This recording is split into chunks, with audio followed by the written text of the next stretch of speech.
Well, good morning, everybody, and just welcome into our wonderful sanctuary here as we get together in virtual community for our midweek pick-me-up. And it's always a joy to be here with you. And if there's anybody here for the first time, you especially, we would love to know that you stay the course. And if you benefit in any way from it, maybe share that with a friend, and maybe they could benefit too from us all getting together at a time like this, most particularly when it's difficult for us to gather in person. So here we are, and life is what life is, and it continues. But you and I come together in this kind of community to ensure that it continues wisely and well, and that we can navigate ourselves through all of the challenges that are in front of us at the moment in a way that is growth-oriented and expansive, and in a way that changes us for the better. So we are going to begin our time together now, as we always intend to do when we gather, and that's to center ourselves, to center ourselves in something more than the busyness of the embodiment, and to become aware that there is that essential essence within each one of us, that we can tune into it any time. And once we manage to do that, we will get the guidance, we will get the resilience, we will get everything we need to move through whatever is before us in a way that does not deplete us or anyone else, but in a way that makes us a very real and a very present help wherever we happen to be, or with whom we are speaking, or in virtual community with, or whether we're in a supermarket or whatever. We're taking with us that attitude of service. And for you and for me right now, the attitude of service is to be an upliftment wherever we are, to put a smile on a face however we can, to make situations better and not worse wherever we happen to be. And we're getting lots of opportunities for that when we are out mixing and mingling because we have to for a good reason, or whether we're at home under our own roofs, or whether we're in virtual contact with each other. We want to come from the deeper essence of ourselves, from the moreness of ourselves, from the essential goodness of ourselves. That is our truth. And I'm telling you, the best way for us to be able to do that is to give ourselves moments like this moment that's coming to relax, to bring the mind to rest, to bring the body to rest, so that we can open ourselves up into experiencing something much more awesome than anything that could be experienced in the exterior world. That's what it is to be still and to know God. And simply to know God is to know good. And to know good is to know God. It's one and the same thing. There is no person with a long, white flowing garment or long flowing beard or whatever we conceive God to be. There is no such person, because God is an energy, a force, a power, a presence, a very palpable presence, and all pervasive and everywhere present, and comes to us like that once the invitation goes out. But the invitation must go out. That's the key.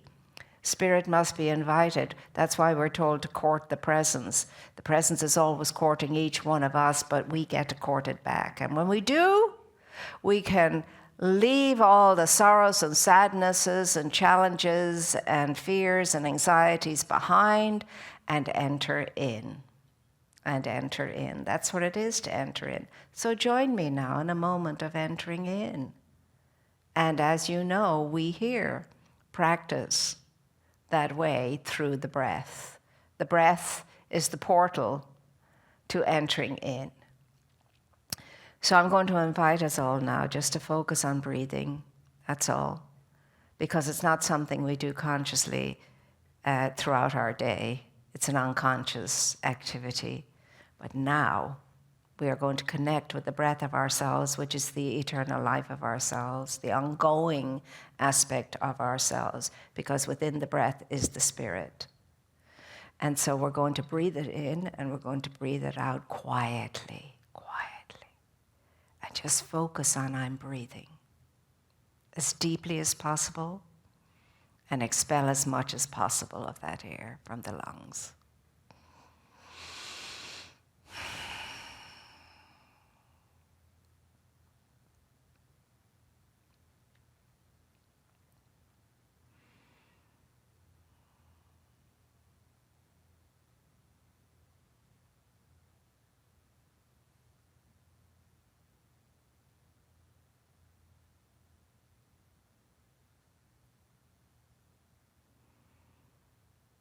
And so there is a place I go,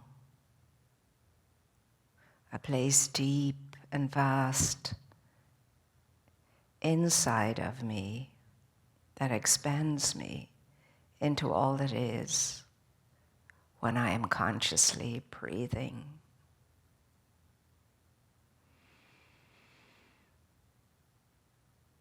So I allow my mind, my body, my heart, my soul to settle in unison, in open receptivity to knowing more of the great self of myself. As I relax and I release and I let go of all the cares and all concerns and all of the matters in the outer world.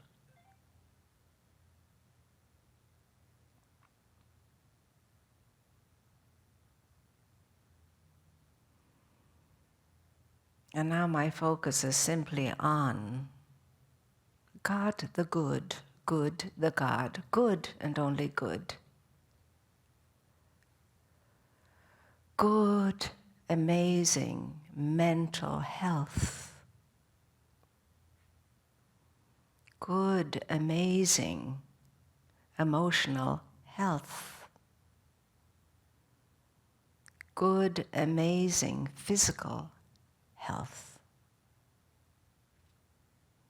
Good, amazing spiritual health.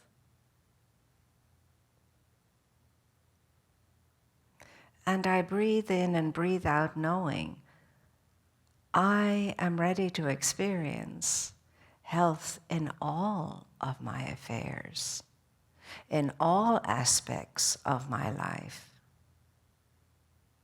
Mind, body, heart, and soul, and the great body of all of my affairs. Vibrancy, energy, health.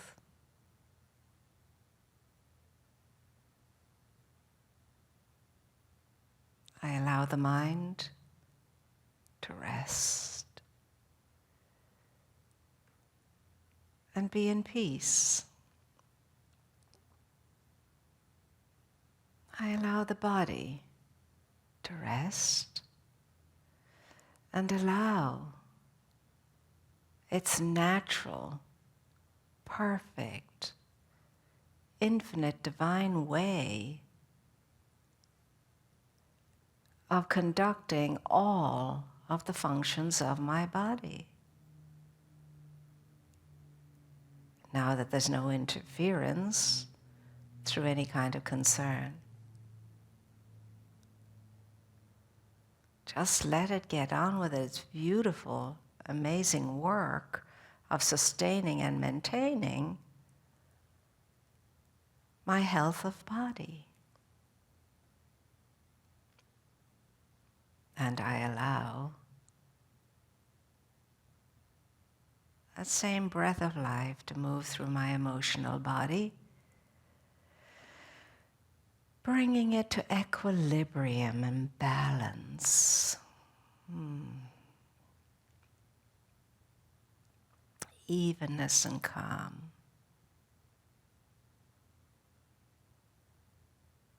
And having this blessed Trinity all unified, mind and heart and body, the soul is free to soar.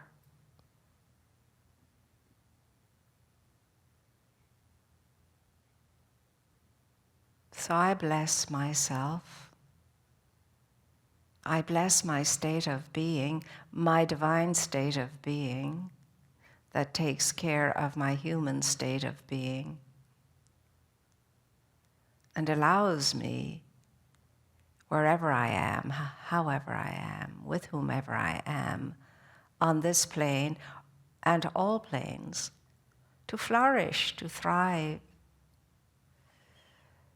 to, with grace and ease, keep expanding and morphing into more and more and more of my great good self. And as I do, I'm serving all of life to do likewise. Because I am so not a hindrance, I'm a great help. By keeping energy high and directed along the line of that which is whole and good and growth-oriented for all life, all creation.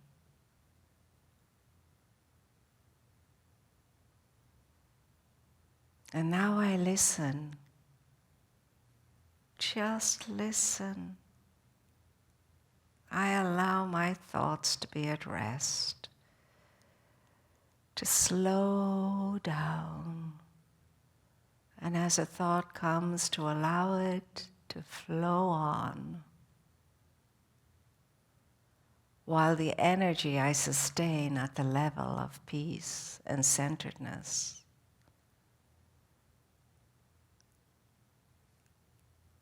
and I focus on one thing and one thing alone, unity.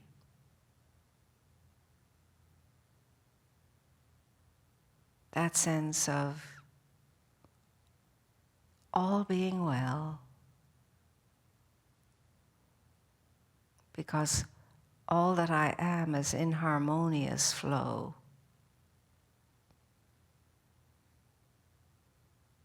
And everything slows down and maintains and sustains restfulness, which is restorative.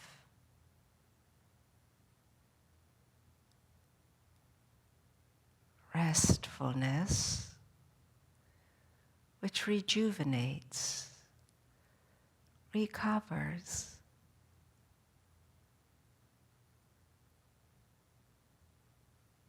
Restfulness, the way of spirit, the way of peace, the way of joy, the way of all being well.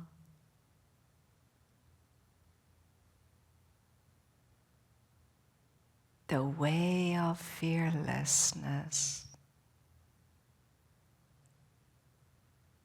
Slowing down and slowing down. Slowing down into deeper and deeper restfulness, peacefulness, quiet joyousness.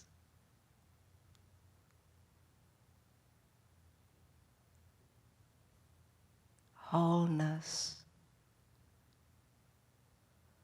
completeness,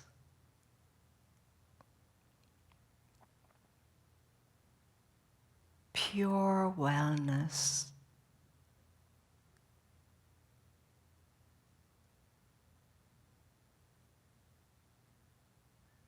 and as all the energy that I am slows down, I become more capable of listening,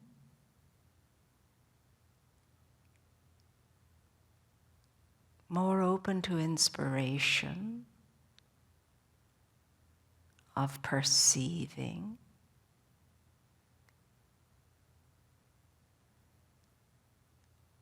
more ready for divine guidance, clarity,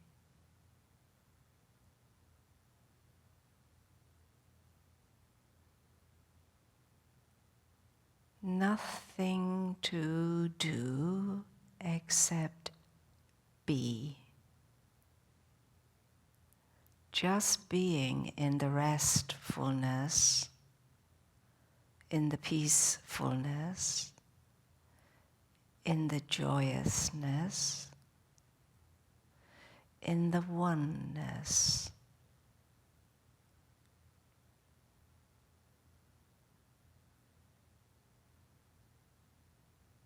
And then, oh, the states I can experience, and the dimensions I can move through, and the knowledge of the self that I can gain.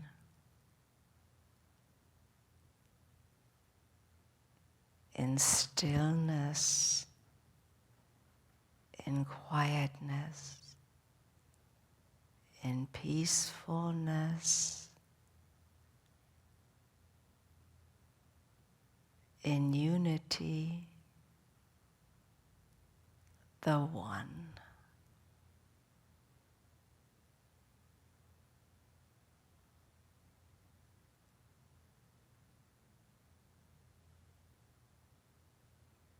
And in this state I choose to see planet Earth, my human home. And as now this point of light, connected to all points of light, which creates an oceanic unlimited sea of cosmic light, I hone in on that planet as a light beam, mixing and mingling with all the other light beings, filling the beautiful blue-green planet with all of that peace, all of that rest, all of that joy, all of that unity, all of that life,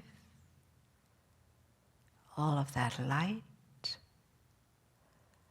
all of that love.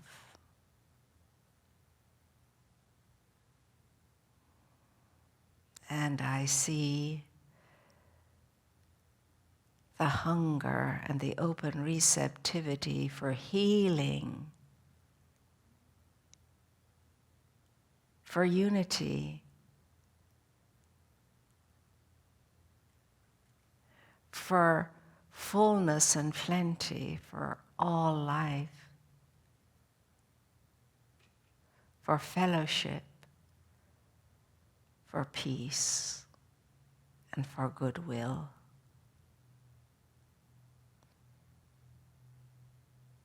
And I realize that the breath of life streaming through all these points of light is the way to mend and fix and heal whatever seems to need to be mended and fixed and healed. For these shafts of light are Spirit's own presence, essence, and energy flowing through all of its portals.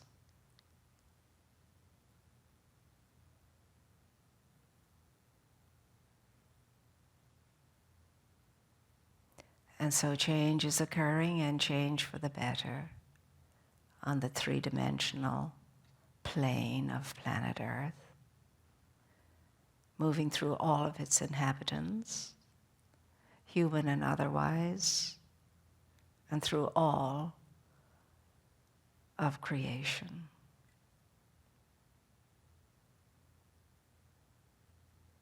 So I breathe again consciously.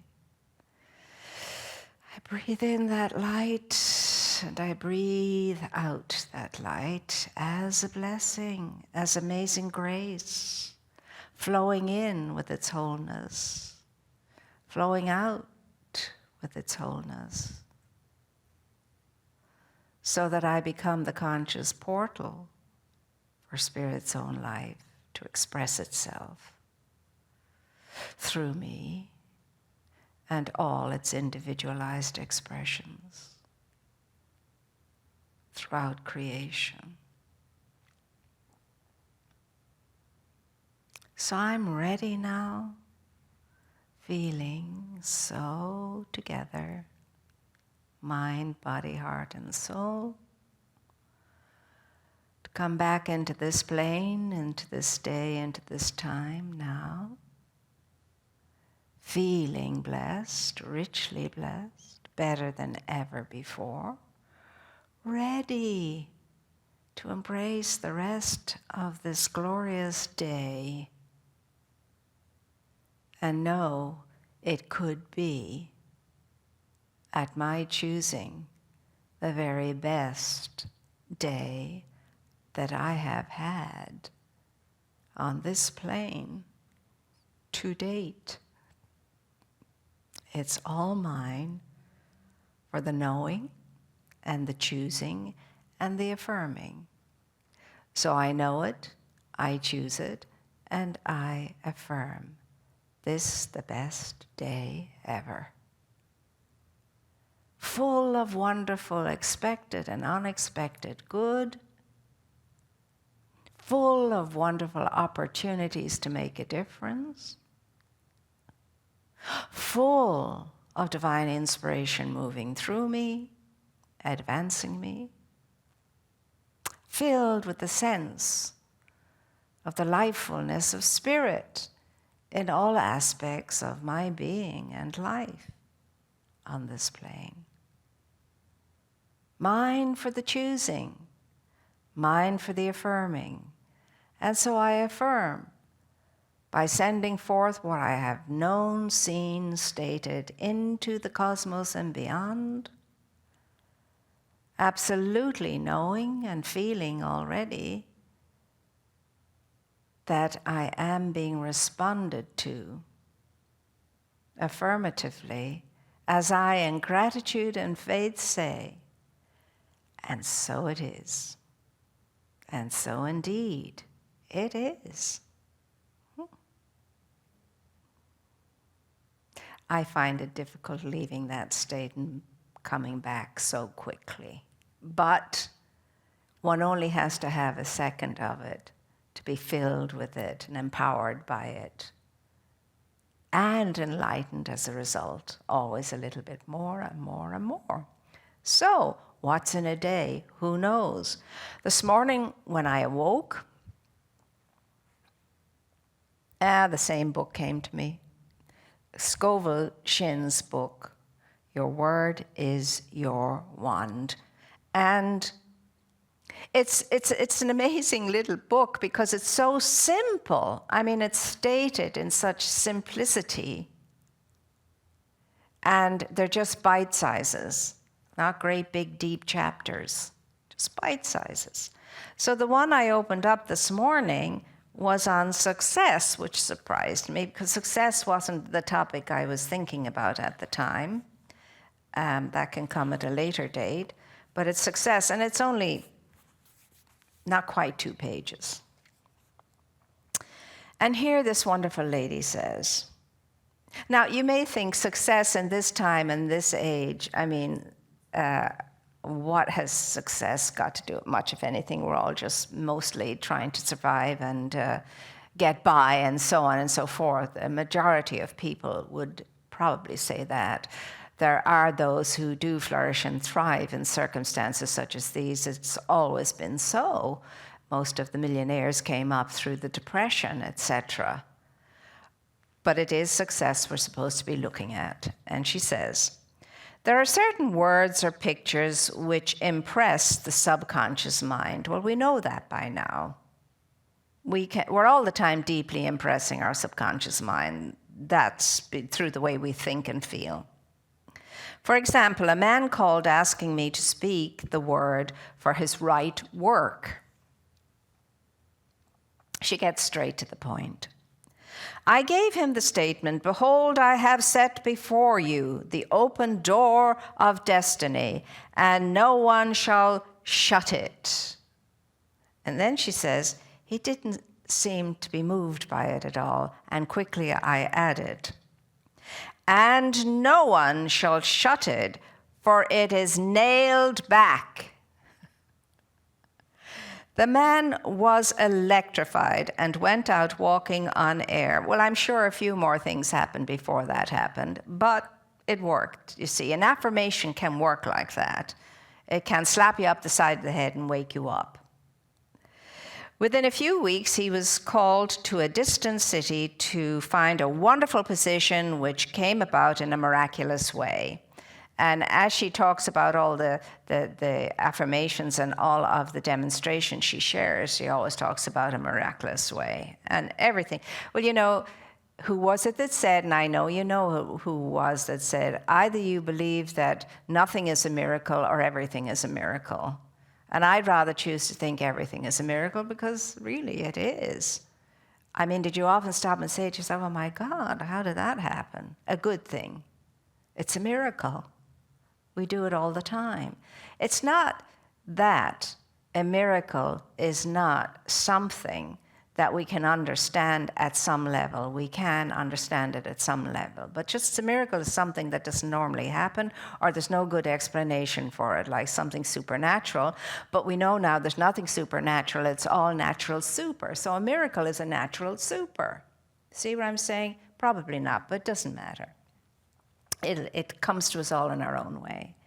And so anyway, this man got his new position and flourished and thrived. I gave another example of a woman who fearlessly followed a hunch. Do you ever have a hunch, and do you follow them fearlessly? Well, I have hunches, and I don't always follow them fearlessly. She was working for a small salary when she read my book, The Game of Life and How to Play It. And you haven't got it, get it, because it's a great book. The thought came to her in a flash to start a business for herself and open a tea room and a candy shop. The idea staggered her at first, but it persisted, so she boldly went forth and produced a shop and assistance.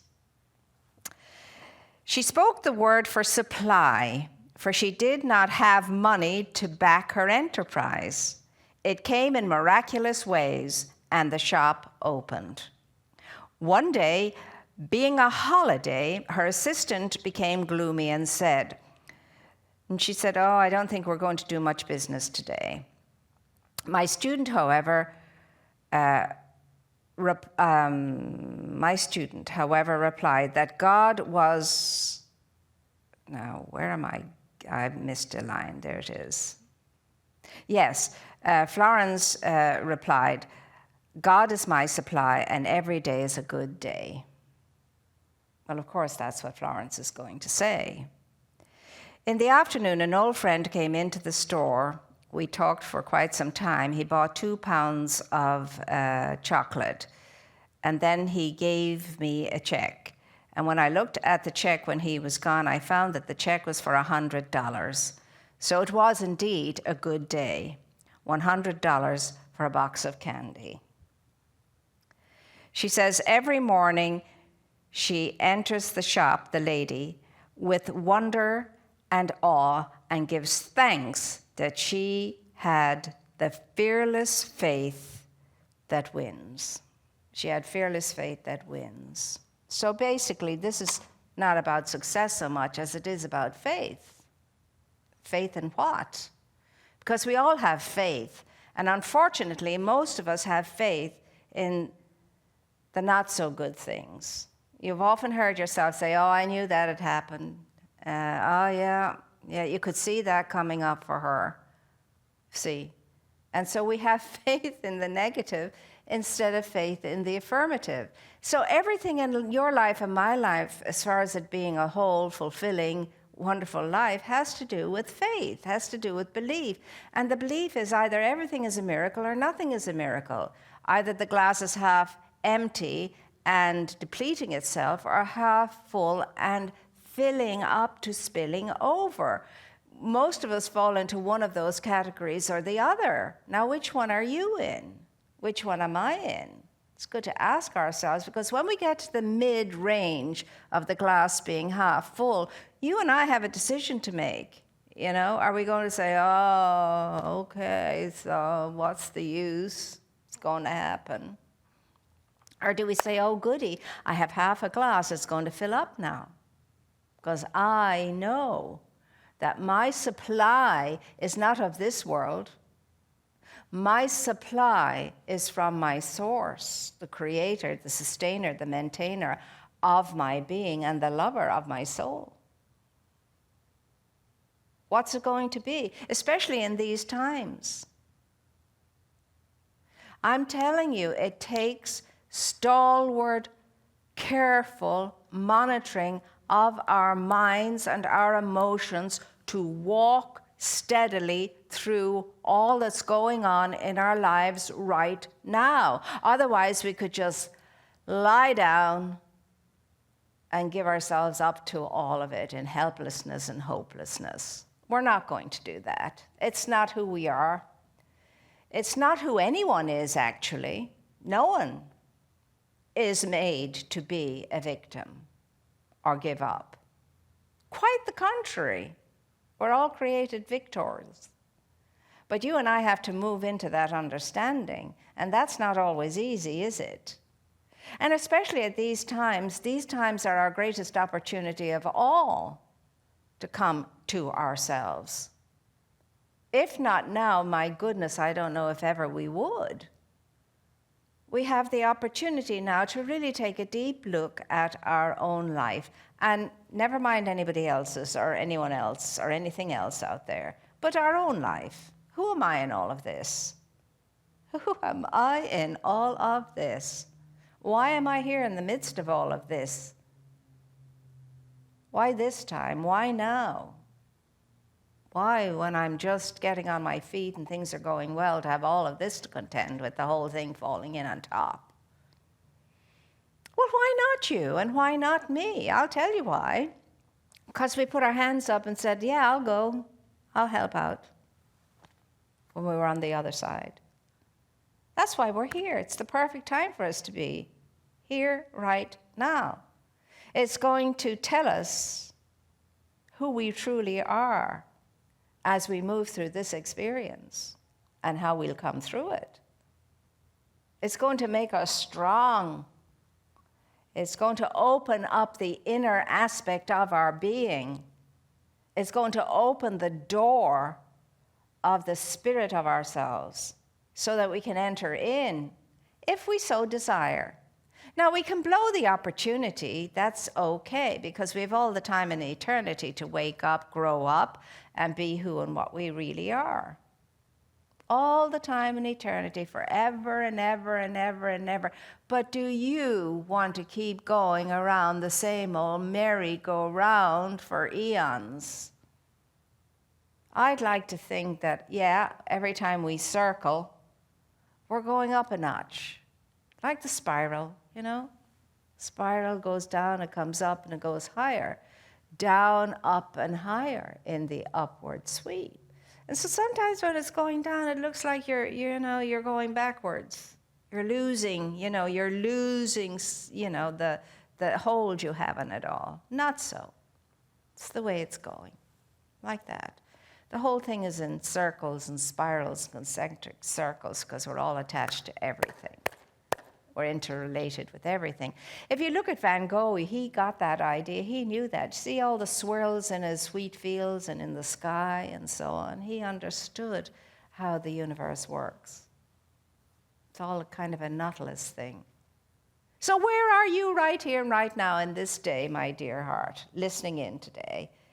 What did you sit down, or wherever you're looking, or however you're looking, how did you feel when you tuned in? Where are you? Where were you then? Where are you now? Are you changing your mind about anything? I hope so. I know I am. It just pulls me back when I do my spiritual reading, when I contemplate what I've read, when I meditate, and so on and so forth. It really does center me and set me ready, more ready to be able to have a good day and maybe, just maybe, make a difference in someone else's life in that day. Just maybe do what I signed up to come in and do, to be a help, to be a presence that's a help.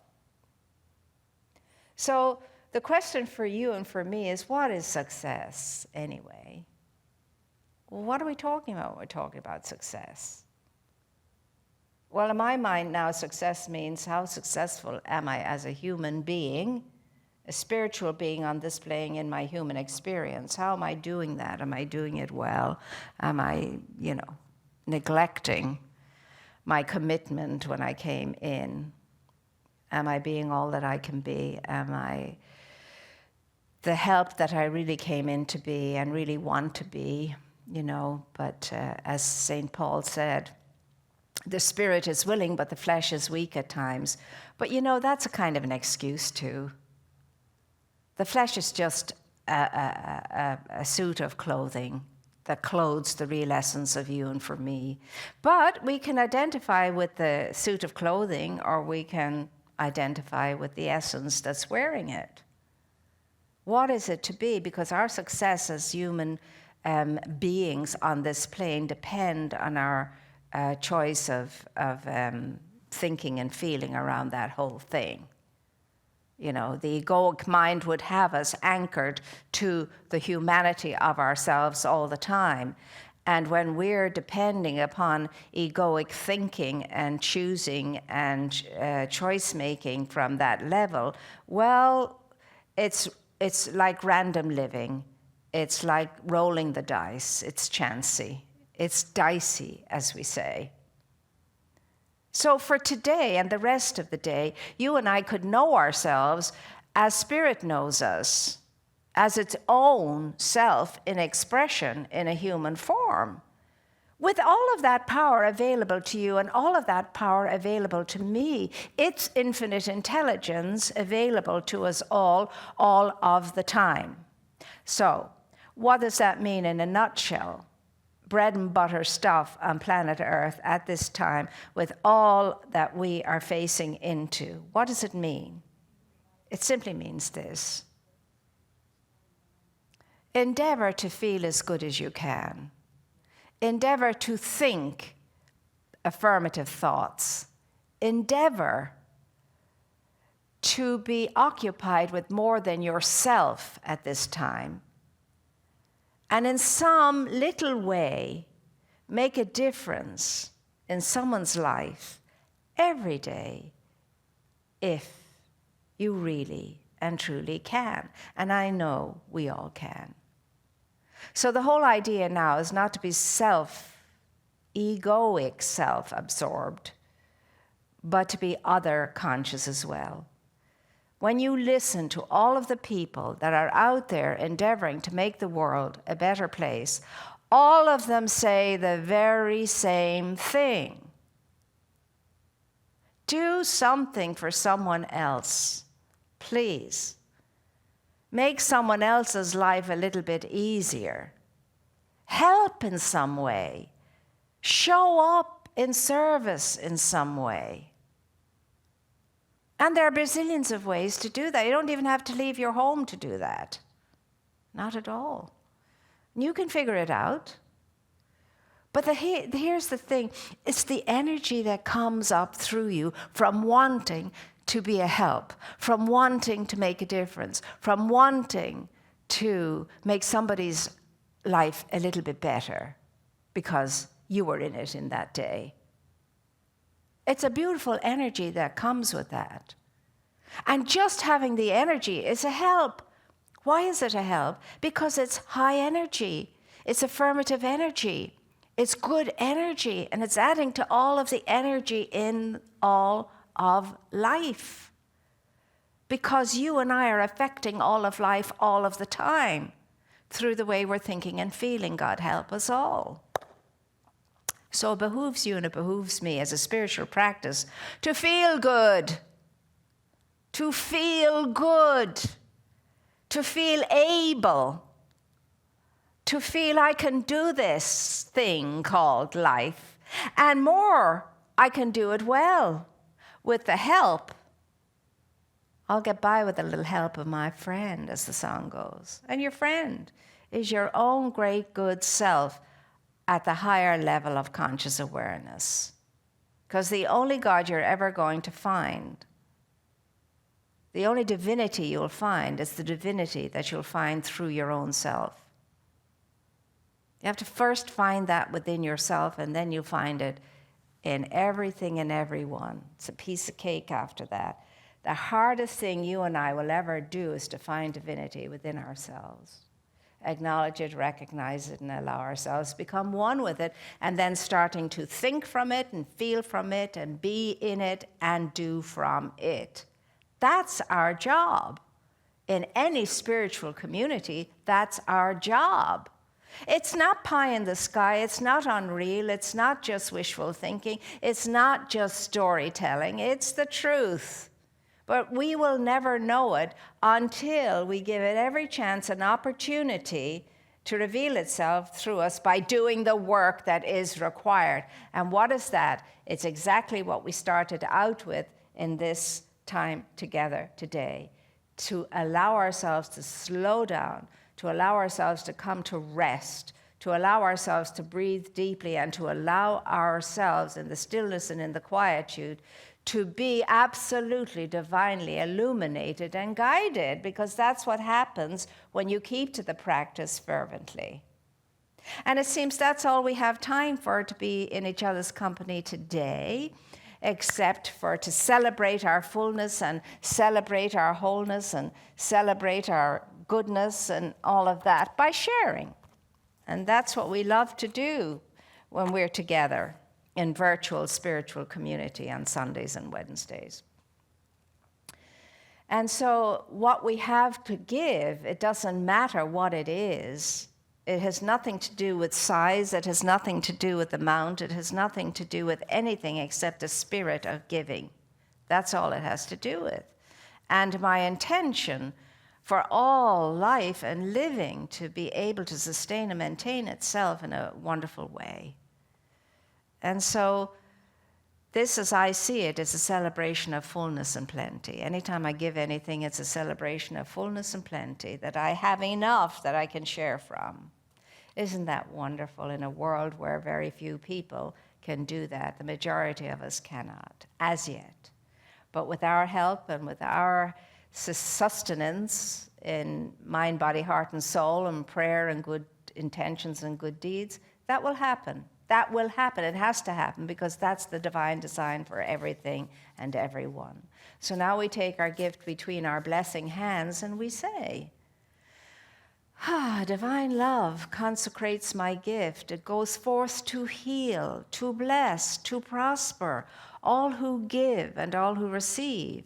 And I rejoice in the sharing of my good. And I release my gift with love. And so it is. So thank you, dear hearts and precious people, for investing in yourself. The best investment you could make is in your spiritual unfoldment, and that's a brave thing to do, so well done to each and every one. And in your commitment to be the best that you can be and share however you can share, whenever you can, with whomever you are. It's all about giving from the heart, and when we do, we're expanding energy, expanding consciousness. And so until we meet again, stay safe, stay healthy, stay well. And if you do that in mind, it'll happen in all of your other affairs too. If you're healthy in mind, I tell you, health will flow through everything else. And don't take my word for it. just keep thinking that way and allowing yourself to feel that way. Know you're supported. Know you're accompanied. And what accompanies you through you, is God in me and me in God going forward every day. And God is good, it's grace, it's amazing grace, it's power, it's presence, it's energy. That's what it is. So take very good care of yourselves, and please, everybody, follow the protocols. Please follow the protocols. Wear the masks. Wash the hands. Do everything you can do to bring comfort to everybody else around you, because believe it or not, just wearing a mask brings comfort to people out there in the marketplace. So remember, we're to be other-oriented. We're not just self-absorbed. Not just self-absorbed. There's no such thing as doing what I like, when I like, as I like, how I like. That's children's thinking. Adults know.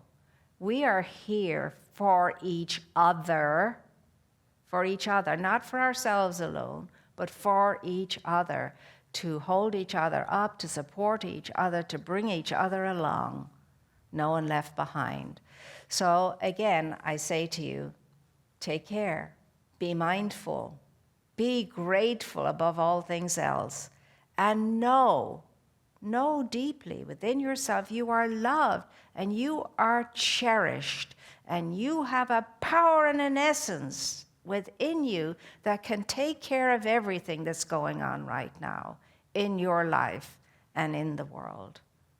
So I leave you the way the children always leave me, my great niece and nephew.